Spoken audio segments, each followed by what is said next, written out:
Doctor sir എവിടെ? വന്നില്ല. വലിയൊരു കാറിൽ ഡോക്ടർ വന്നു, ചാർജ് എടുത്തു എന്നൊക്കെ ഞങ്ങളവിടെ ന്യൂസ് വന്നല്ലോ. വല്ലാത്തൊരു മേക്കിടച്ചില്. 2-3 ദിവസം ഒന്ന് കിടന്നാലേ സുഖാവൂ. 2 ആളെ വഴിക്ക് വഴി പോസ്റ്റ് ചെയ്തു, വന്നില്ല. പ്രൈവറ്റ് പ്രാക്ടീസ് ഉള്ളവര് ആരുടെയെങ്കിലും കയ്യോ കാലോ പിടിച്ച് രക്ഷപ്പെടാൻ നോക്കും. ഡോക്ടർ നമ്പ്യാർക്ക് പ്രാക്ടീസ് കഷ്ടിയായിരിക്കും. അല്ല, ധാരാളം ഉണ്ടായിരുന്നു. ഡിപ്പാർട്ട്മെന്റിൽ സ്വാധീനിക്കാൻ ടൈം കിട്ടിക്കാണില്ല അല്ലേ? ഞാൻ ഇവിടെ തന്നെ പോസ്റ്റിംഗ് വേണമെന്ന് അങ്ങോട്ട് റിക്വസ്റ്റ് ചെയ്താണ്. വേണ്ടി വന്ന ഹൈ ലെവലിൽ ശുപാർശ പറയിക്കാൻ ആളുകളെ ലൈനപ്പ് ചെയ്ത് വെച്ചിരുന്നു. ഡോക്ടർക്ക് എന്താ ഇവിടെ ഇത്ര ഇൻട്രസ്റ്റ്? സേവനത്തിന് ഇവിടെ ആൾ വേണ്ടേ, അത് മെയിൻ. പിന്നെ ചില്ലറ ഇൻട്രസ്റ്റ് വേറെ ഉണ്ടാവും, പറയാം. കണ്ടം സെല്ലിൽ ആൾ വന്നിട്ടുണ്ട്, പേപ്പറിൽ കണ്ടിട്ടുണ്ടാവുമല്ലോ. അവന്റെ മെഡിക്കൽ ഫിറ്റ്നസ് കഴിച്ചിട്ടില്ല. നോക്കാം. ഹോസ്പിറ്റലില് അർജന്റ് കേസൊന്നും ഇല്ലല്ലോ, അപ്പൊ അത് തന്നെ കഴിക്കാം ആദ്യം. കണ്ടംഡ് സെല്ലെന്ന് കേട്ടിട്ടേ ഉള്ളൂ. Okay doctor, come on. കണ്ടത്തിലേക്കാ ആദ്യം.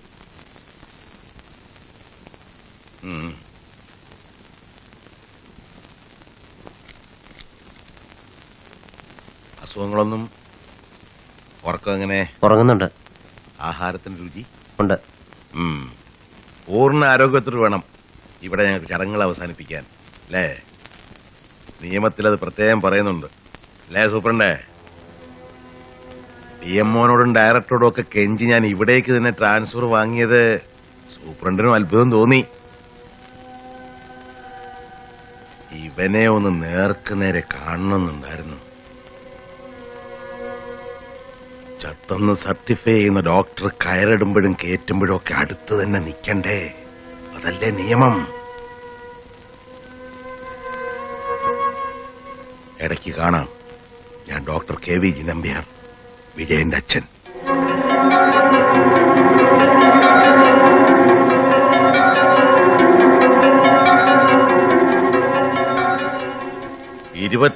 വയസ്സ്. 27. എനിക്ക് ഒരു മകനെ ഉണ്ടായിരുന്നു.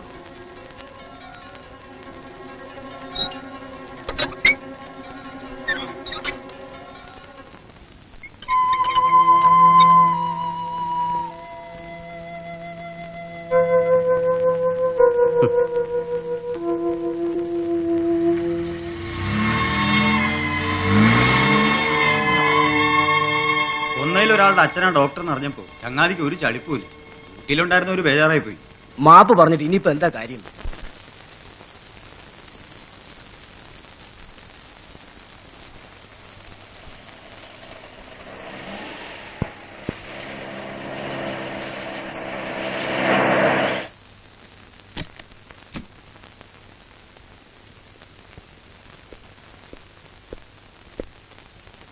ജോയിൻ ചെയ്തു. അവനെ ഞാൻ ശരിക്ക് കണ്ടു. കണ്ടംഡ് സെല്ലിൽ വെച്ച് തന്നെ. കണ്ടംഡ് സെല്ലെന്ന് പറഞ്ഞാൽ നിനക്കറിയില്ല. ജയിലിനകത്ത് മറ്റൊരു ജയിലാണ്.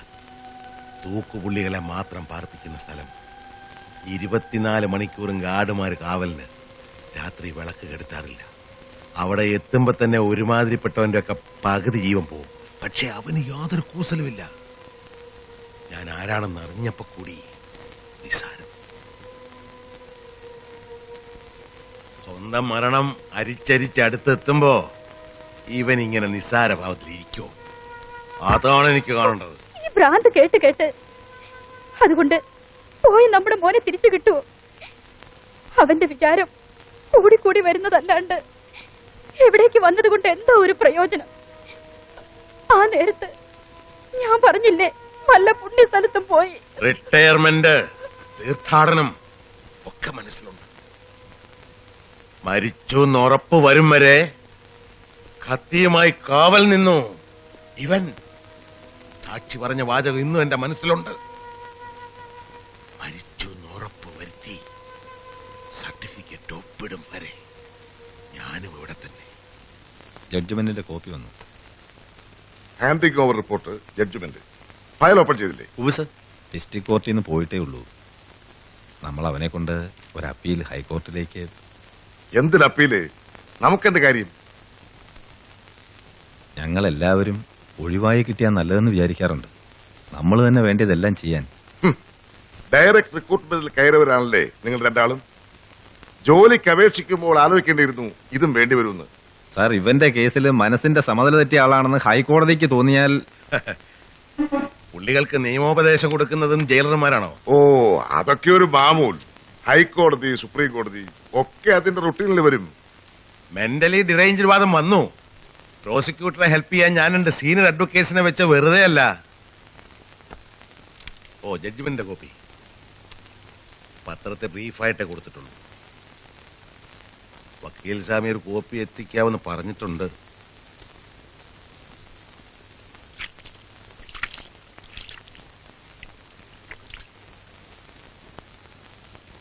എക്സർസൈസ് ചെയ്യാനുള്ള സമയം. ഇതിനകത്ത് ഓടുവോ ചാടുവോ മലക്കം മറിയോ എന്ത് വേണേലും ചെയ്തു. ചെടിക്കൊക്കെ വെള്ളം ഒഴിക്കട്ടെ, അത് നല്ല എക്സസൈസ് ആണ്. അതായിരുന്നു കുമാരന്റെ പണി. നിർബന്ധമാണോ? മേലനങ്ങാണ്ടിരുന്നാ വല്ല സൂക്കേടും വരും പഹയാ. ഡെയിലി എക്സർസൈസ് വേണം. നിയമാണെന്ന് കൂട്ടിക്കോ. ഡോക്ടറും പറഞ്ഞു, നാട്ടിൽ അറവുകാരും ചെയ്യണത് അത് തന്നെ. തടിപ്പിച്ച് കൊഴുപ്പിച്ചു കഴിഞ്ഞാ കത്തിക്ക് പാകം.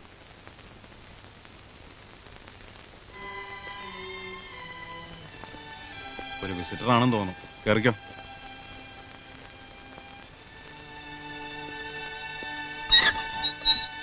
മനസ്സ് നന്നാക്കണ പണിക്ക് ആളെത്തിയല്ലോ.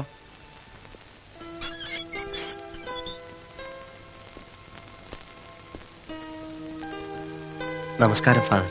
നമസ്കാരം. ഫാദർ, ഇവിടെ ഒന്ന് സംസാരിക്കും. ഇവിടെ വന്നോളൂ.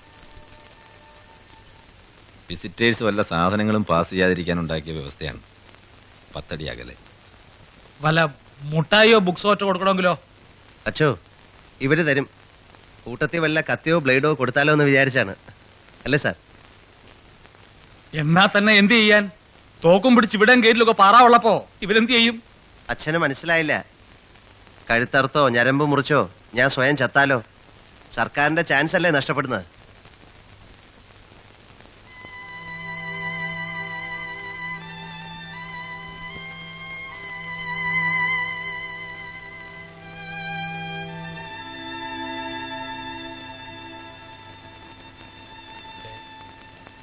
സൗകര്യങ്ങളൊക്കെ ധാരാളം. ഇവരൊക്കെ വളരെ നല്ല ആളുകളാണ്. ഒരു വിഷമവുമില്ല.